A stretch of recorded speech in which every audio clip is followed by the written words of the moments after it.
Well, thanks for joining us today, guys. Obviously, an important week in the tournament. 3 teams left to win it, and we're lucky to be one of those 3. Ireland are favourites for the game. They've been in very good form. Autumn, very settled team, well coached by Andy Farrell. And apart from Port, I think they have everyone available and ready to go. But we've got a young squad, but a very good squad, and we're pleased with the development of the squad. We're moving in the right direction. Like any team, it's not a straight line to the top. We've got our ups and downs, but certainly the spirit in the team's good. The development of the game we want to play is good, and we're looking forward to this game on Saturday. So happy to answer any of your questions, guys. Thanks. If you'd like to ask Eddie a question, please raise your virtual hand. Thank you. Nick, will come to you. Thank you. Hi Eddie, thanks for your time. Obviously we saw the injury update, squad update last night. What are the chances of Alex Dombrandt, do you think, being involved this week? Even if he got back to if he test negative. Sorry, Nick, you just got muted by accident. Sorry. Okay. Sorry, that was our error. Sorry. No, that's all right. That was basically the gist of it, really. I just wondered what Alex Dombrandt's chances are of being available this week, given his COVID situation. Yeah, well, the dogs are barking, but the caravan moves on, mate. He'll be a chance. Look, we've just got to wait and see how he recovers from COVID. He has to do all the cardiac tests, and then we'll see on Thursday whether he can train and participate in the training at the necessary level. And if that's the case, then he's a chance to play against Ireland. And obviously, Sam Underhill's back. How much of a boost for you is that? Obviously, everyone knows about his quality and his sort of attitude and things. Yeah, as you said, Nick, he's a quality player. He's had a difficult season, COVID, sickness, a few injuries. He's a little bit off his best, but we'll give him the opportunity to train tomorrow and see where he's up to. And if he's at the necessary level to play an international game against Ireland, then he'll come into consideration for the 23. And you touched on Ireland, saying they're favourites and very well coached. What do you expect from them this weekend? Well, they are literally, and I say that without any hesitation, the most cohesive side in the world.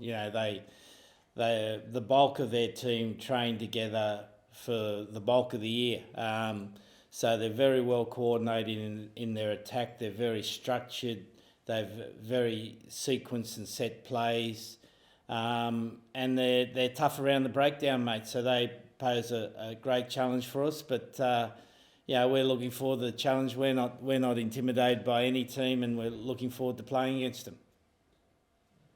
Brilliant. Thanks very much, Tilly, and good luck for the weekend. Thanks. Murray Kinsella, please. Hi, Eddie. How's it going? Did you learn much from how France went about beating Ireland? And if so, what? Well, we're not France, mate. We don't have the same team as France, so no. What have you been most impressed about their attack? Obviously, it's something that took a while to get cohesive for them, but what have they done well? Well, they move the ball at good pace. The secret to any attack is to move the ball at pace with accuracy. They've got good running lines. As I said previously, a very cohesive team because of the amount of time they spend training together. Thank you. Thanks. Geraint, please. Thanks, Catherine. Thanks, Charlotte. Hi, Eddie. Hope you're well. Very good. Thanks, mate. Eddie, just a sort of another injury update or where we are this week, where you are with Manu. How's he doing? Where would you say he is in your expectation of recovery and potential use again? Yeah, well, all we're worried about is the Ireland week, mate. He's not available, so he's really not someone we're thinking about at the moment. We hope that he recovers really well, but he's not someone we're thinking about at the moment, mate. Just in terms of where you are, Eddie, with obviously the World Cup, it just gets ever closer.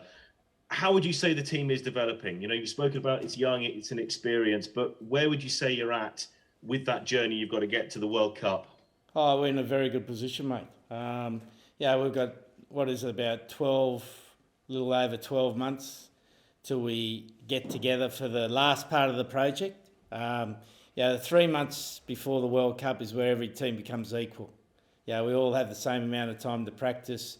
We all have the players for the same amount of time. Yeah, up to now, teams have got their players for differing times. There's different experience. Yeah, we can only have 25 players until Tuesday. Other teams can have 42 until Thursday. So it's all different. But once you get to the World Cup campaign start, it's all equal. So how are we tracking now? Yeah, in a really positive manner, mate. It's not a perfect straight line. Yeah, sometimes we're going a bit quicker than others, and sometimes we'd like to go a bit quicker. But we've got great spirit in the side. Yeah, I just look at our spine of our team, our 9, 10 and 15. We play against Wales, and they got 12 times the amount of caps that we've got. 12 times. So what a fantastic experience for those young blokes, and to edge out a win against the Six Nations side is a real testament to where they're going. You know, how much better are they going to be in 12 months with another 10 caps under their belt? Just picking up on that, Marcus Smith, how do you say his development is going? That switch from club to being in your camp with England, you've played him in the 10 for a start a few times. How would you say his development is going on the international stage? Yeah, no, very positive, mate. Very positive. You know, he's just got to run out there now and gets man of the match. He's already got 2 of the 3 votes. So he's got to be doing something right, mate. Just a final one for me, if you don't mind. Just in terms of tries, the game is about making space, making those opportunities, but then also being clinical and finishing off. Disappointed, concerned, work in progress with maybe the creative side of finishing off. Once you're creating space, you're creating chances, creating territory. No. How do you say on the tries front? Well, massively encouraged, mate. We've increased our run meters by 40% in the last 12 months. So the last little bit is to finish off those tries. But then, it takes a team like Wales, and they gave us how many penalty shots? So they stop your progress, and then you take the 3 points. And that won't happen in the next game. We don't know what will happen in the next game, but certainly we're increased with the increased prowess in our attack. And you just got to look at the game of rugby at the moment. It is getting faster. It is favouring attacking teams more. We just saw a game in Super Rugby that had 40 minutes ball in play. 40 minutes. That's an increase of 25%, which again increases the pace of the game, puts more pressure on the fatigue of defence. The game is evolving, and we feel like we're in a really good position to take any opportunities there are to evolve our game in that position. And Marcus and Harry and Freddie Stewart particularly have added to that mix. Eddie, thanks for your time. Much appreciated. Thanks, Gary. We'll finish the live with Pat McCarry. Thank you. Thank you. Hey, Eddie, how's it going? Good, thank you. How are you, mate? Good, thank you. Just what I was saying, I'm sure you've got all your prep ready for the week as well, but just last week after the Wales game, former players in Ireland, Stephen Ferris and Jamie Heaslip, there's kind of words about England like they were rudderless, and if you performed the same way, it'd be a simple game for Ireland. You don't need any more motivation, but is that type of stuff motivation for you guys going into this game? Well, I don't even know what they said, mate. All those guys make a living out of making comments, don't they?